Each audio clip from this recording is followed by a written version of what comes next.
Virtuosa, um estudo para mulheres de todas as idades, de Nancy Wilson, capítulo 14, Doméstica. Uma vez que este livro diz respeito a virtudes, vale a pena reparar que a mulher de Provérbios 31 é primeiramente salientada como uma mulher virtuosa. Provérbios 31, versículo 10 nos diz: mulher virtuosa, quem a achará? O seu valor muito excede o de finas joias. Nos próximos 20 versículos, a descrevem no contexto de suas responsabilidades domésticas, nas quais ela se sobressai. Ser doméstica é um amplo campo de atuação e abrange toda a vida no lar. Vejamos o que este capítulo de Provérbios identifica especificamente como artes e responsabilidades domésticas. As artes domésticas. A partir da seguinte coleção de versículos, vemos que essa é uma mulher muito capaz e talentosa. Ela tece e costura, faz compras e cozinha, compra propriedades e planta vinhas, vende seus próprios produtos manufaturados, faz tecido e roupas, busca lã e linho e de bom grado trabalha com as mãos, versículo 13. É como um navio mercante, de longe traz o seu pão, é ainda noite e já se levanta e dá mantimento à sua casa, versículo 14 e 15, a parte A. Examina uma propriedade e adquire, versículo 16. Ela percebe que o seu ganho é bom, versículo 18, a parte A. Estende as mãos ao fuso, mãos que preparam a roca, versículo 19. Abre a mão ao aflito e ainda a estende ao necessitado, versículo 20. Faz para si cobertas, veste-se de linho fino e de púrpura, versículo 22. Ela faz roupas de linho fino e vende-as e dá as cintas aos mercadores, versículo 24. Essa mulher parece ser intimidadora. Daí surge a dúvida: precisamos fazer tudo isso? Essa não é uma lista de afazeres, mas a descrição de uma mulher que claramente está se divertindo. Ela floresce e prospera e usa seus dons específicos, servindo-se de recursos e oportunidades. Cada uma dessas mulheres, ou das mulheres, tem seu próprio lar, seus próprios dons, recursos e oportunidades. A chave é envolver-se com os talentos em seus próprios lares, com criatividade e alegria, e não se sentindo oprimidas a produzir algo comparável a essa mulher de Provérbios. A postura doméstica. Ao coletar mais exemplos deste capítulo de Provérbios, consideremos não o que ela faz, mas como ela age. Primeiro, ela trabalha de bom grado, versículo 13. É uma empreendedora e não precisa ser instigada, lembrada, impelida. Segundo, ela não teme trabalhar duro, cinge os lombos de força e fortalece os braços, verso 17. Ela não é fraca, mas sim uma mulher forte. Ela não evita o trabalho pesado. Terceiro, seu espírito é generoso, versículo 20, e cuida do necessitado. Quarto, no tocante à sua casa, não teme a neve, verso 21. Ela se planeja com antecedência e antecipa as necessidades. Ela não é pega de surpresa por coisas previsíveis como o inverno. Quinto, o trabalho dessa mulher é caracterizado pela alegria. Verso 25 diz: alegra-se com o dia futuro. Sexto, fala com sabedoria e a instrução da bondade está na sua língua. Versículo 26. A dona de casa precisa instruir em diversas áreas. Ela deve ser firme, mas amável e a entrega com sabedoria. Sétimo, atende ao bom andamento da sua casa e não come o pão da preguiça. Versículo 27. Ela anseia por trabalhar e não desperdiça tempo. Oitavo, a mulher que teme ao Senhor, essa será louvada. Versículo 30. Esse é o ponto de partida. Todos esses afazeres vêm do ser o tipo de mulher que teme e adora a Deus. Em suma, ela faz o bem, busca, procura, trabalha, se levanta, dá mantimento, examina, planta, cinge, fortalece, percebe, estende o braço, dá a mão, não teme e adora ao Senhor. Não há nenhum ponto negativo nessa parte. Ela parece ser uma mulher interessante, de ser conhecida e observada. Conheci mulheres assim, um poço de energia, cujo entusiasmo e energia pareciam não acabar. Agora também conheço mulheres mais calmas, tão produtivas quanto, mas em grande parte por trás das cortinas. Administradoras do lar. 1 Timóteo, capítulo 5, versículo 14 diz: Quero, portanto, que as viúvas mais novas se casem, criem filhos, sejam boas donas de casa e não deem ao adversário ocasião favorável à maledicência. Provérbios 31, 27 diz: Atende ao bom andamento de sua casa e não come o pão da preguiça. Administrar uma casa é o tipo de tarefa que, além de árdua, requer habilidade e diligência. Se desejam mulheres mudar o mundo, uma casa por vez, então precisam começar tomando o controle do seu próprio lar. Não tendo sua própria casa, mas apenas um quarto. Comece por ele. Como é o seu quarto? Você está sendo fiel no pouco? Caso não esteja, por que Deus a deveria colocar no mundo? No muito? Só conseguimos partilhar daquilo que já temos. A mulher tem o que compartilhar quando a sua casa é alegre e prazerosa, mas se é desorganizada e desleixada, ela ainda não está pronta. O centro do lar. Salmo 128, versículo 3 nos diz: Tua esposa, no interior de tua casa, será como a videira frutífera, teus filhos como rebentos da oliveira, à roda da tua mesa. A esposa é o coração do lar. Ela tem uma posição central que lhe foi dada por Deus. Ela é fonte de grande bênção. Perceba que também é central neste lar, a mesa. Crianças reunidas ao redor da mesa, cara de fome, ansiosas. Esse retrato deve fazer ver como Deus valoriza a comunhão à mesa. A mesa do lar é uma sombra ou figura da mesa do Senhor, ao redor da qual tomamos do vinho e partimos do pão, todos juntos. Quer dizer, trabalho duro, alegre antecipação, sacrifício. Provérbios 31, versículo 14 diz: É como navio mercante, de longe traz o pão. Ela edifica o lar. A mulher sábia edifica a sua casa, mas a insensata com as próprias mãos a derruba. Provérbios 14, verso 1. A fim de instruir as jovens recém-casadas a amarem ao marido e a seus filhos, a serem sensatas, honestas, boas donas de casa, bondosas, sujeitas ao marido, para que a palavra de Deus não seja difamada. Tito, capítulo 2, versículo 4 e 5. Deus, nosso Criador, imitando, somos nós também criadoras. A dona de casa é uma mulher que está construindo seu lar. Ela não apenas o constrói, mas também o ama. Ela toma domínio. Ela se dedica à família. Ela estuda nos negócios da sua casa e cuida deles. Durante todo o processo, ela desfruta desse chamado. Ela é prudente. Ela compreende que o seu lar é um tijolo no grande projeto chamado cristandade. Sem lares cristãos, não pode haver cultura cristã. Ela preenche o seu lar. Provérbios 24, versículo 3 e 4 diz: Com sabedoria edifica-se a casa, e com a inteligência ela se firma. Pelo conhecimento se encherão as câmaras de toda sorte de bens, preciosos e deleitáveis. Espero que você enxergue que construir, mobiliar e preencher uma casa são grandes privilégios, é uma dádiva.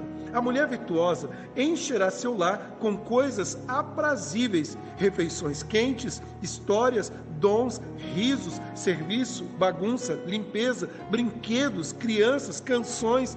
São preciosas riquezas que o dinheiro não pode comprar. A mulher que teme a Deus provê estabilidade, conforto, beleza e ordem ao lar. É uma tarefa difícil que exige fé, esforço e uma imaginação viva. Perguntas: quais habilidades uma dona de casa precisa ter hoje em dia? Quais são algumas das artes domésticas que você gostaria de ter? Por quais meios você as conquistaria? Como a nossa cultura enxerga a dona de casa? Como você enxerga a carreira de dona de casa? Se você ainda não é casada, como tem se preparado para o serviço doméstico? O trabalho doméstico passa por constante mudança. Quais são alguns dos desafios que você tem enfrentado nesse estágio? Como encará-los com fé? Por que a dona de casa precisa de uma imaginação viva?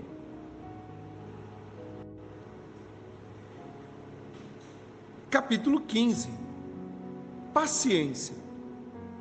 A paciência é uma daquelas virtudes que todos desejamos, mas sem precisar praticá-la com frequência.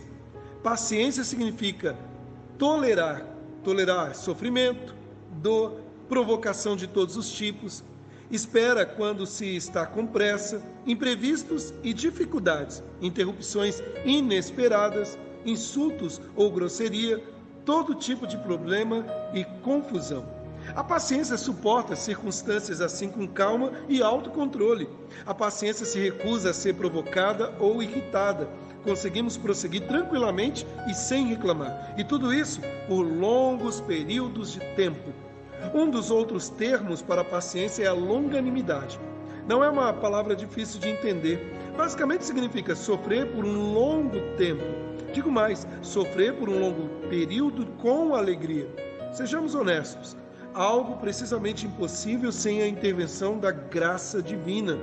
Deus nos dá graça e então olhamos para Ele. A paciência de Deus.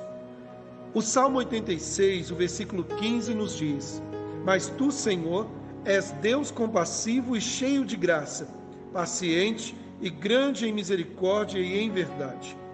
Romanos 15, versículo 4 e 5 nos diz: Pois tudo quanto outrora foi escrito para o nosso ensino, foi escrito a fim de que pela paciência e pela consolação das Escrituras tenhamos esperança. Ora, o Deus da paciência e da consolação vos conceda o mesmo sentir de um para com os outros, segundo Cristo Jesus. As Escrituras nos dão paciência e conforto, os quais nos dão esperança. Ao expor ambos os versículos, Matthew Henry diz que as Escrituras são os fios condutores, mas Deus é a fonte. Quanto mais paciência e conforto recebemos de Deus, mais dispostos estaremos para amarmos uns aos outros. Nada rompe a paz, mas que o temperamento impaciente, que facilmente se irrita, e a melancolia irratiça.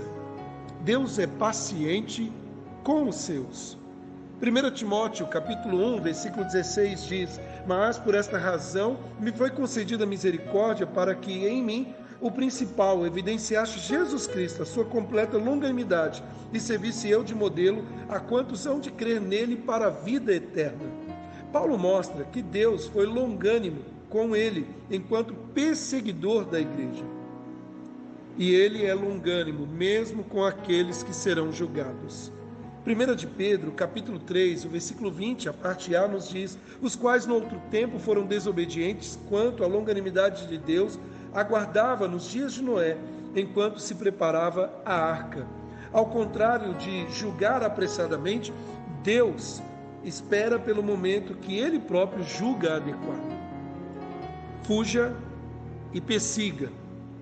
1 Timóteo, capítulo 6, o versículo 11 diz: Tu, porém, ó homem de Deus, foge destas coisas. Antes, segue a justiça, a piedade, a fé, o amor, a constância, a mansidão. Com frequência, a Bíblia nos dá uma lista de coisas que devemos parar de fazer e uma daquelas que devemos começar a fazer. É como arrancar ervas daninhas e plantar flores no lugar. Pegar flores e simplesmente plantá-las entre as ervas daninhas é tolice. E arrancar aquilo que é mal exige a substituição com algo positivo. De outra maneira, as ervas daninhas tomarão conta uma outra vez. No versículo anterior, é dito a Timóteo que este fuja do amor ao dinheiro, da cobiça e de muitas concupiscências insensatas e perniciosas. Essas são ervas daninhas. E lhe é dito que plante, seguir coisas boas, inclusive a paciência, mas o fruto do Espírito é amor, alegria, paz, longanimidade. Gálatas capítulo 5, verso 22. Gálatas 5 apresenta uma lista das obras da carne expostas por aqueles que não herdarão a vida eterna. E logo em seguida vem o fruto do Espírito, a paciência ou longanimidade. Não é uma habilidade natural, mas obra do Espírito. Não se sinta desencorajada por não ser uma mulher paciente por natureza. Persiga a paciência, corra atrás dela, procure oportunidades de exercê-la, ore por oportunidades de ser paciente e, em meio às provações, ore por paciência e agradeça por ter a paciência de Deus trabalhando em você. Pacientes com todos.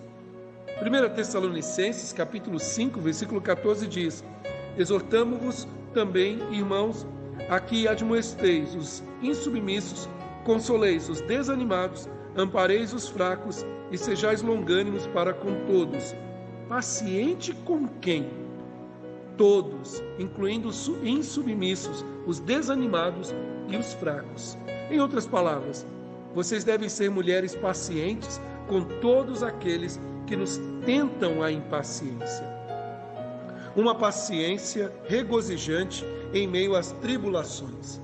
Tiago, capítulo 1, o versículo 2 a 4 nos diz: meus irmãos, tende por motivo de toda alegria o passardes por várias provações, sabendo que a provação da vossa fé, uma vez confirmada, produz perseverança. Ora, a perseverança deve ter ação completa, para que sejais perfeitos e íntegros e em nada deficientes.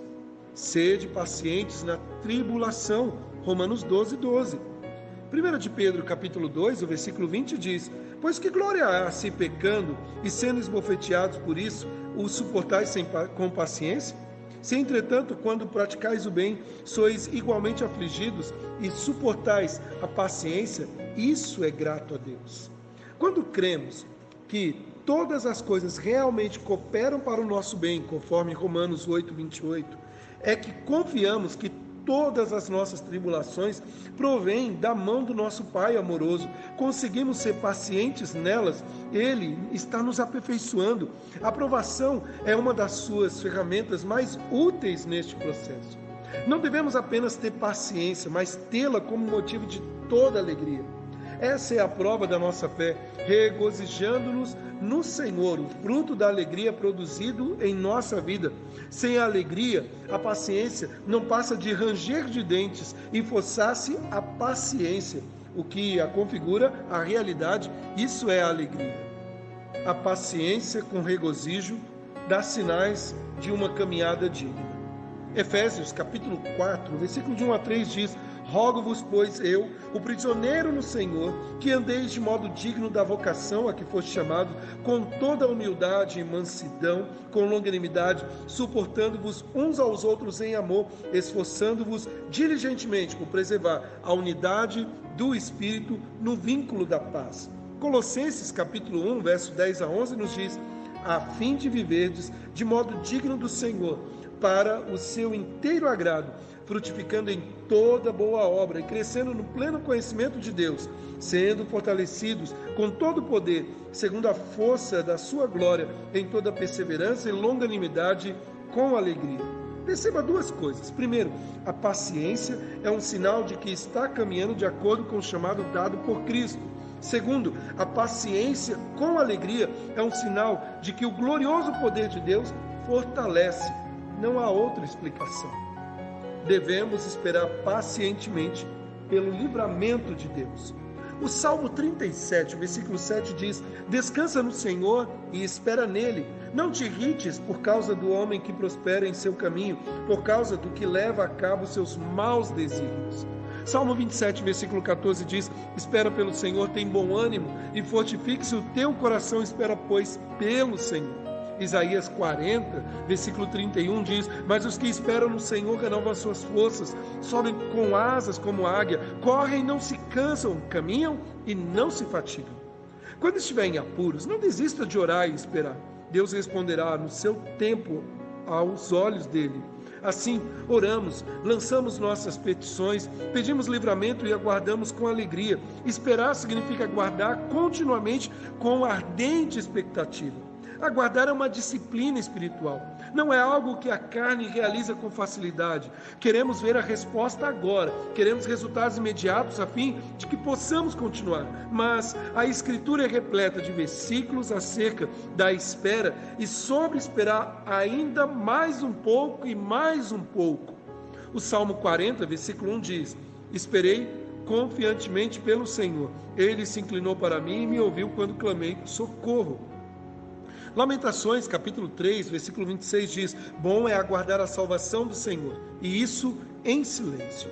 Devemos descansar enquanto esperamos, ter esperança enquanto aguardamos, permanecer em silêncio durante a espera e esperar pacientemente. Quantas de vocês são boas na espera? Quantas de vocês esperam em silêncio, com paciência e esperança? Ou ficamos batendo pé, olhando para o relógio, olhando para o calendário, reclamando da demora? Esperar no Senhor gera bons frutos.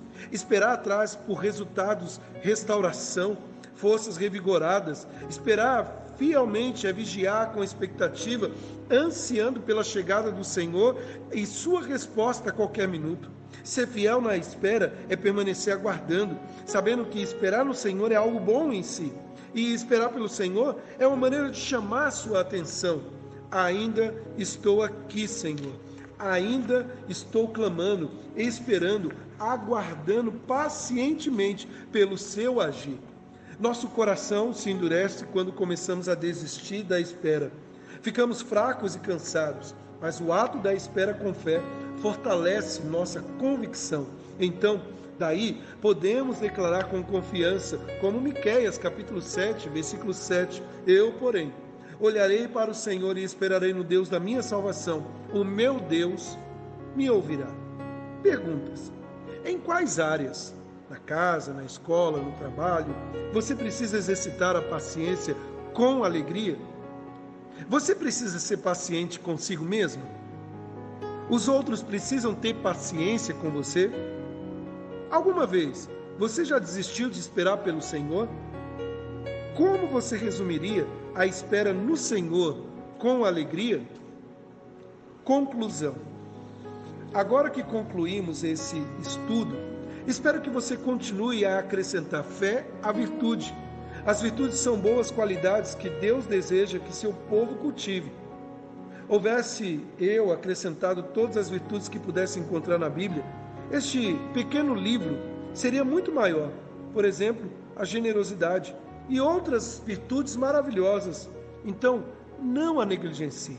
A mulher cristã busca a Deus quando persegue a santidade. Imitamos, amamos e seguimos a Deus. Nunca se esqueça de que a busca por virtude não diz respeito a nós mesmos, mas tudo é em nome do nosso bom e gracioso Pai, que ama derramar sobre todos nós a perfeita justiça de Deus.